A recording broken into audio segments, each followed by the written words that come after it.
সবাই ছোট্ট করে দাদার বার্থডে সেলিব্রেশন করলাম। তো আজকে বিকেলবেলা চলে গেছিলাম হেলেঞ্চাতে। তো আজকে দেখো ওয়েদারটা কতটা সুন্দর, আকাশটা ভারী সুন্দর লাগছিল। তো ফাইনালি হেলেঞ্চা যখন গেছিলাম কসমেটিক্সের দোকানে। তো আমার ব্লগ করা দেখে দাদার রিয়াকশানটা ছিল কিছুটা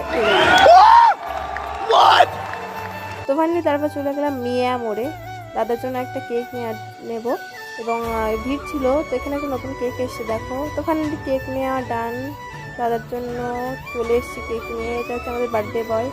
তো হয়তো দাদাকে বেশি বড় গিফট আমি দিতে পারলাম না, এটুকুতেই আমরা সবাই অনেক খুশি।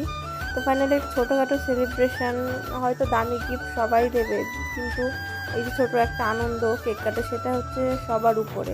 তো ফাইনালি দাদা কেক কাটলো, আমরা সবাই ছিলাম, খুব ভালোই আনন্দ করেছি। তো ফাইনালি দাদা পুচকুকে কেক খাইয়ে দিল। পুচকু দারুণ গান করেছে হ্যাপি বার্থডে টু ইউ।